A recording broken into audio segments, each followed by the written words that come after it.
একটা সাধারণ রাত, একটা সাধারণ পরিবার, কিন্তু কয়েক ঘন্টার মধ্যেই 4টি প্রাণ নিঃশব্দে শেষ।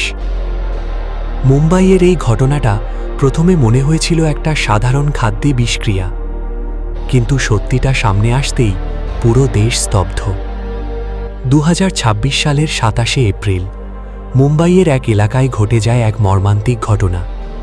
40 বছরের আবদুল্লাহ ডোকাদিয়া, তার 35 বছরের স্ত্রী নাসিম আর তাদের 2 ছোট মেয়ে আয়েশা ও জায়নাব একসাথে অসুস্থ হয়ে পড়েন।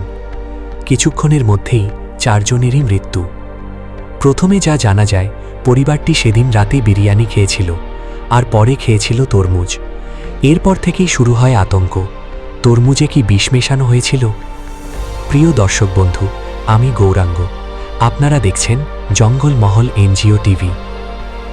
ঘটনার পরপরই মুম্বাই সহ দেশের বিভিন্ন জায়গায় তরমুজ বিক্রি প্রায় বন্ধ হয়ে যায়। সাধারণ মানুষ ভয়ে তরমুজ কেনা বন্ধ করে দেয়। ফল বিক্রেতাদের বড় ক্ষতি হয়। কিন্তু এখানেই আসে প্রথম twist. Food and drug administration FDA তদন্ত করে জানায় তরমুজে কোনো বিষাক্ত রাসায়নিক নেই, কোনো কৃত্রিম রং বা ইনজেকশন নেই, সম্পূর্ণ নিরাপদ ছিল ফলটি, অর্থাৎ তরমুজ ছিল নির্দোষ। ময়নাতদন্তের রিপোর্ট সামনে আসতেই ঘটনা নেয় ভয়ঙ্কর মোড়। ডাক্তাররা যা দেখলেন তা সাধারণ বিষক্রিয়ার সঙ্গে মেলে না। শরীরের ভেতরের অঙ্গ, যেমন মস্তিষ্ক, হৃৎপিণ্ড, অন্ত্র সবুজাভ হয়ে গিয়েছিল। এটা খুবই অস্বাভাবিক। বিশেষজ্ঞদের মতে এটা কোনো শক্তিশালী রাসায়নিক বা টক্সিনের ইঙ্গিত।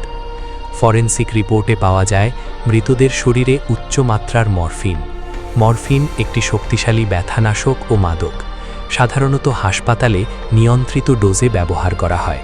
কিন্তু এখানে প্রশ্ন, এত বেশি মরফিন শরীরে এলো কিভাবে? খাবারের মাধ্যমে নাকি ইচ্ছাকৃতভাবে দেওয়া হয়েছিল? বিশেষজ্ঞরা বলছেন সাধারণ খাবার থেকে এত মরফিন পাওয়া অসম্ভব। एक अननेचुरल की रिपोर्ट दर्ज की गई है, जिसमें एक ही मुस्लिम फैमिली के 4 सदस्य जो थे, हस्बैंड वाइफ और उनकी 2 बेटियां, इनकी मौत हुई है। इसमें 25 अप्रैल को उन्होंने घर पे और भी कुछ रिश्तेदार घर पे बुलाए थे, उनके साथ बैठ के खाना खाया था। उसके बाद एक करीबन रात के 10 साढ़े 10 बजे खाना खाने के बाद बाकी सब रिश्तेदार चले गए थे और रात में 1-1:30 के करीब उन्होंने तरबूज खाया था। उसके बाद सुबह से 5-6 के करीब उनको वॉमिटिंग और लूज मोशंस की कंप्लेन होने लगी थी। उसके बाद उन्हें नजदीकी हॉस्पिटल में ले जाया गया था और कल इन चारों की जो है वो मौत हो चुकी है।